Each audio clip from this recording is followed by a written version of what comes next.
Hello friends, welcome back to my YouTube channel English with बोली होली। So guys, English को improve करने का बहुत ही शानदार तरीका है। यदि आप कोई भी मूवी, सीरियल, कोई शो के सबटाइटल के जरिए आप इंग्लिश को इम्प्रूव करते हैं या सीखते हैं, क्योंकि जो उनमें बोली जाने वाली जो लैंग्वेज है, भाषा है, वो अपने डेली यूज़ में काम आती है, उसी से मिलती जुलती होती है। तो आपको बस वीडियो को एंड तक देखना है, बड़े ध्यान से देखना है। एक गाइज पेन और नोटबुक का जरूर बैठिएगा, जो भी आपको इम्पोर्टेंट लगता है वो आपको ज़रूर लिखते जाना है। उस चैनल पर नए हैं, चैनल सब्सक्राइब कर लीजिए, बेल आइकन जरूर प्रेस कर लीजिए, ताकि जो वीडियो है आपको टाइम पर मिलती जाए। तो फ्रेंड्स, शुरू करते हैं आज का ये वीडियो। देखिए गाइज, मैं इस फ़ोन की तरह उसका चेहरा तोड़ना चाहती थी। I wanted to break his face like this phone. समझना, आई वॉन्टेड, देखिए यहाँ पे चाहती थी, कोई भी काम आप करना चाहते थे, ठीक है, उसके लिए अपन वांटेड का यूज़ करते हैं। ओके, पास्ट फॉर्म, ठीक है, वांट की। सो क्या है, I wanted to break, break मतलब होता है तोड़ना। तो आई वॉन्टेड टू ब्रेक, मैं तोड़ना चाहती थी। फॉर एग्जाम्पल समझना, मैं वहाँ जाना चाहता था, I wanted to go there, मैं खेलना चाहता था, I wanted to play. Okay, मैं तुम्हारे साथ जाना चाहता था, I wanted to go with you. Okay, ये एग्जाम्पल समझना थोड़ा। अब देखिए क्या है, I wanted to break his face, I wanted to break, मैं तोड़ना चाहती थी, फोड़ना चाहती थी।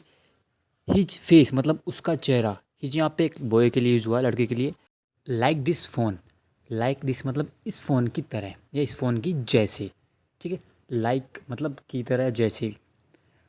ओके, तो I wanted to break his face like this phone, मैं इस फ़ोन की तरह उसका चेहरा तोड़ना चाहती थी। ओके गाइस, यह क्या है, वॉट इज़ दिस। देखिए ये वही लड़का है, ठीक है। तो यह क्या है, वॉट इज़ दिस, सिंपल सा सेंटेंस है, बहुत ईजी है। जब भी आपको पूछना हो, whenever you have to ask किसी चीज़ के बारे में, ओके, कि यह क्या है, तो what is this, what is this. Next देखिए, तुम मुझे अंधा कह रही थी और तुम खुद को नहीं दिख रहा है, या तुम्हें खुद को नहीं दिख रहा है। You are calling me blind. देखिए, you are calling me blind मतलब तुम मुझे अंधा कह रही थी या अंधा बोल रही थी। देखिए, वोज वर प्लस वर्ब की आईएनजी फॉर्म, ये पास्ट कंटिन्यूस का है, ठीक है। कोई भी काम आप कर रहे थे, तो यहाँ पे डूअर मीन्स सब्जेक्ट, उसके बाद में वोज या वर, वर्ब की आईएनजी फॉर्म, ठीक है। सब्जेक्ट के अकॉर्डिंग वोज आएगा, अगर सिंगुलर है तो वोज, प्लूरल है तो वर। Got it. तो यू आर कॉलिंग मी, तुम मुझे कह रही थी, ठीक है, तुम मुझे बोल रही थी अंधा। Okay, calling me blind. And तुमको खुद को नहीं दिख रहा है, ठीक है, तो you yourself can't see, तो you yourself can't see, तुम खुद को नहीं दिख रहा है या तुम खुद नहीं देख सकती। देखिए लड़की क्या बोलती है, मैं सब कुछ देख सकती हूँ। I can see everything, I can see everything, मैं सब कुछ देख सकती हूँ। या फिर इसका अर्थ ये भी हो सकता है कि मैं सब कुछ देख पा रही हूँ, या मुझे सब कुछ दिख रहा है। ओके, जैसे कि आप कई बार इंग्लिश कॉन्वर्सेशन आपने सुना होगा, कैन यू हियर मी, क्या आप मुझे सुन सकते हैं। या इसका अर्थ ये भी होता है, क्या आप मुझे सुन पा रहे हैं, क्या आप मुझे सुन रहे हैं। आंसर में आया yes I can hear you, मैं आपको सुन पा रहा हूँ, मैं आपको सुन रहा हूँ, या फिर मैं आपको सुन सकता हूँ। ओके, तो कैन का यूज़ करते हैं इसकी जगह। तो I can see everything, I can hear you, मैं आपको सुन सकता हूँ, मैं आपको सुन पा रहा हूँ।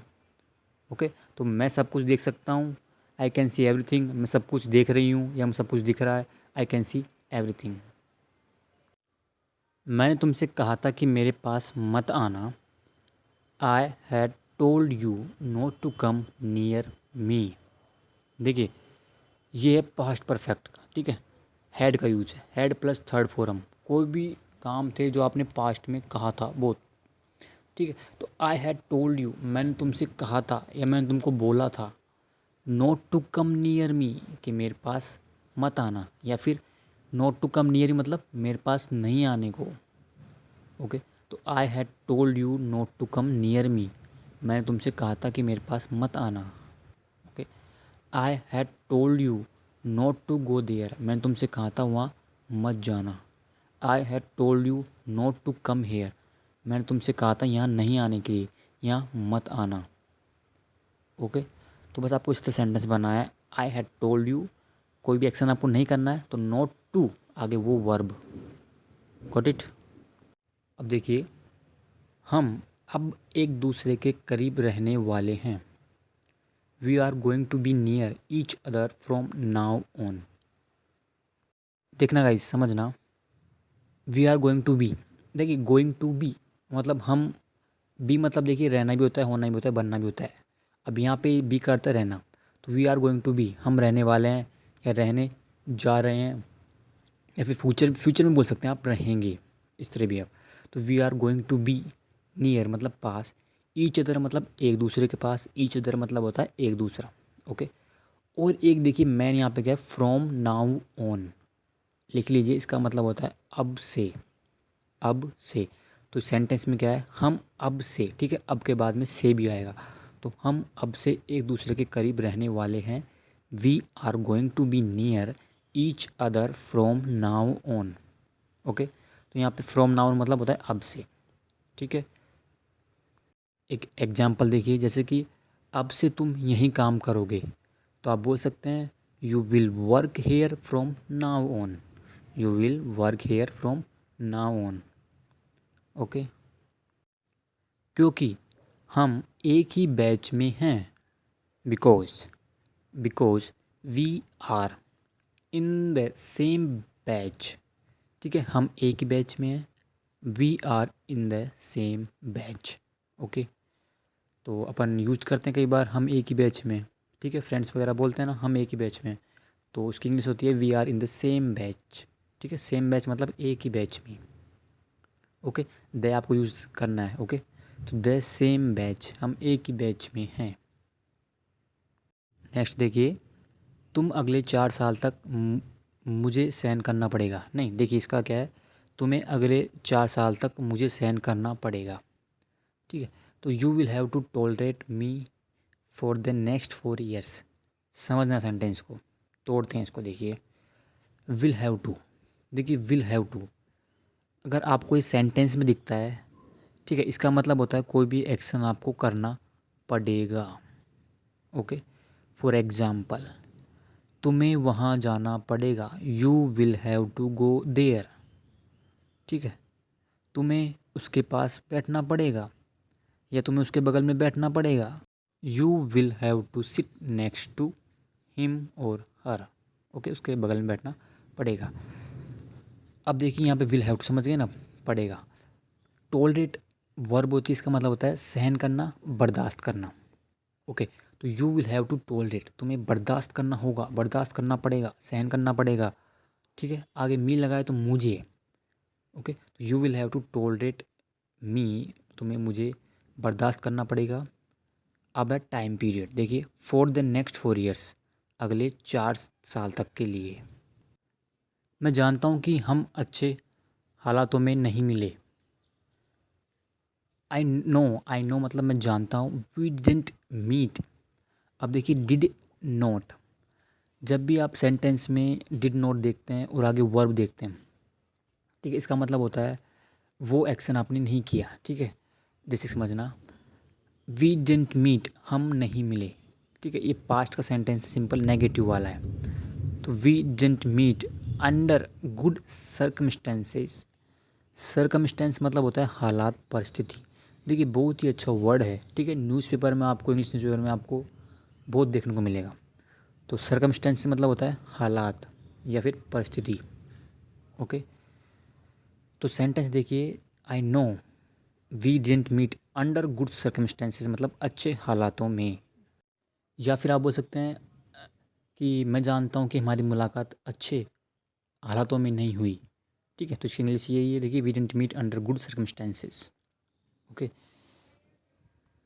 देखिए अब लड़का क्या बोलता है कि मैंने तुम्हें नुकसान का सामना करवाया है, बट, देखिए बट मतलब लेकिन, ठीक है, I have made you face a loss.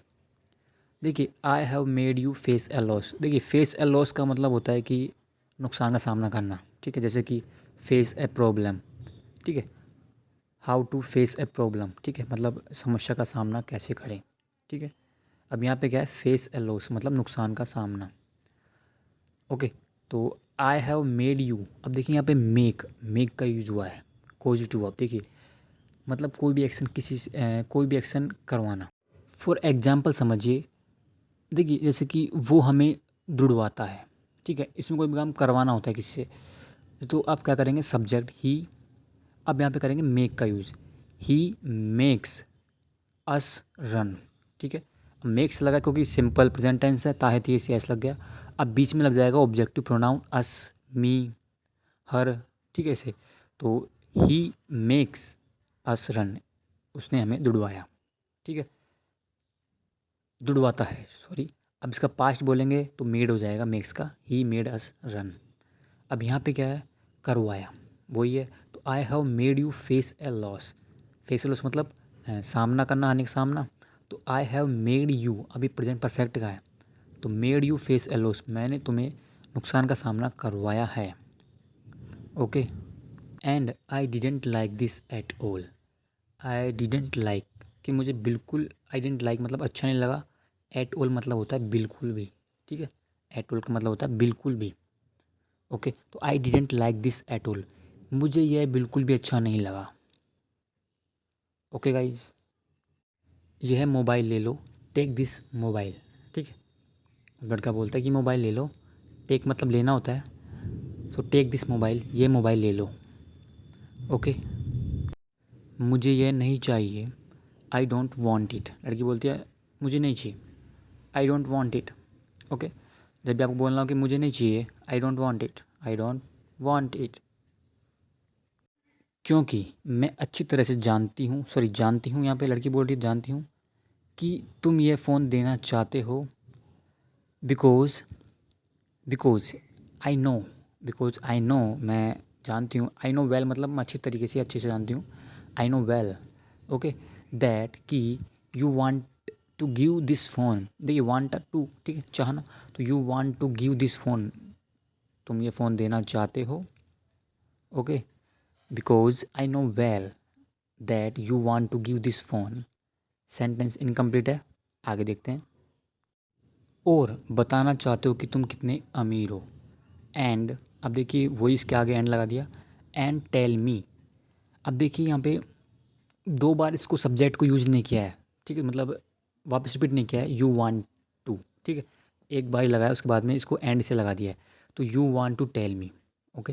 पहले क्या था, you want to give this phone, तुम ये फ़ोन देना चाहते हो, एंड टेल मी, बताना चाहते हो, हाउ रिच यू आर, ठीक है, हाउ रिच यू आर मतलब तुम कितने अमीर हो, ओके। अब आपको समझना है यहाँ पे दो वर्ब होती है, उसको एक ही सब्जेक्ट से कैसे कनेक्ट करें, जैसे कि तुम वहाँ जाकर बैठना चाहते हो, ओके, तुम वहाँ जाकर बैठना चाहते हो, तो you want to go and sit there, ठीक है। अपन ने क्या किया, दो वर्ब है, गो एंड सिट, ठीक है, बीच में एंड लगा दिया, तो यू वांट टू गो तुम जाना चाहते हो, एंड और वहाँ बैठना चाहते हो, ठीक है, तो you want to go there and sit, you want to go and sit there, ठीक है। इसमें भी सेम ऐसा ही है, ठीक है, you want to give this phone and tell me, तुम इसको आप बोल सकते हैं तुम मुझे ये फ़ोन देकर यह बताना चाहते हो कि हाउ रिच यू आर, कि तुम कितने अमीर हो, हाउ रिच यू आर, ठीक है, हाउ रिच मतलब हो गया अमीर, तो हाउ रिच यू आर, तुम कितने अमीर हो। अब लड़का ऐसे बोलता है कि लेकिन मैंने ऐसा सोचा नहीं, लेकिन मैंने तो ऐसा सोचा ही नहीं, but I didn't think like that, I didn't think, ठीक है, वही पास्ट का है, ठीक है, नेगेटिव है, आई डिडेंट थिंक वर्ब को first form, I didn't think, ठीक है। मैं गया नहीं, आई डिडेंट गो, मैं देखा नहीं, आई डिडेंट सी, ओके। तो आई डिडेंट थिंक मैंने सोचा नहीं, लाइक दैट मतलब ऐसा या इस तरह का, ओके। और ये इतना महंगा नहीं है, ये इतना महंगा भी नहीं है, इट्स नॉट दैट एक्सपेंसिव, ठीक है, दैट मतलब इतना, ओके, या फिर उतना बोल सकते हैं इसको, तो इट्स नॉट दैट एक्सपेंसिव, ये उतना महंगा भी नहीं है, okay, it's not that expensive, ठीक है, जितना तुम सोच रही होगी। So I didn't think that like that, मैंने ऐसा सोचा भी नहीं, और ये इतना महंगा भी नहीं है, इट्स नॉट दैट एक्सपेंसिव। अब देखिए दूर रहो मुझसे, समझे, स्टे अवे फ्रॉम मी, देखिए स्टे अवे मतलब होता है दूर रहना, स्टे अवे मतलब होता है दूर रहना। अब फ्रॉम मी लगाया तो मुझसे, ओके, तो मुझसे दूर रहो या दूर रहो मुझसे या मुझसे दूर रहना, स्टे अवे फ्रॉम मी। जैसे कि स्टे अवे फ्रॉम हर, हर लड़की के लिए है, ठीक है, तो उससे दूर रहो, या उससे दूर रहना, stay away from her. Okay, stay away from him, उससे दूर रहना। ठीक है, यहाँ पे मी के लिए यूज हुआ है मुझसे, तो स्टे अवे फ्रॉम मी, दूर रहो मुझसे। अंडरस्टैंड मतलब होता है समझे। ठीक है, एक तरह क्वेश्चन कई बार बोलते हैं अपन, समझा, तो अंडरस्टैंड। ओके, तो stay away from me, understand. Okay guys, so guys आज के वीडियो में सेंटेंस थे एंड आई होप आपको सेंटेंस यूज़फुल लगे होंगे। ठीक है, आपको सेंटेंस समझ भी आ गए होंगे। ठीक है, फिर भी कोई डाउट रहता है तो आप कमेंट बॉक्स में पूछ सकते हैं या वीडियो वापस देख सकते हैं। एंड वीडियो को जरूर से शेयर करिए, लाइक एक, and thanks for watching guys.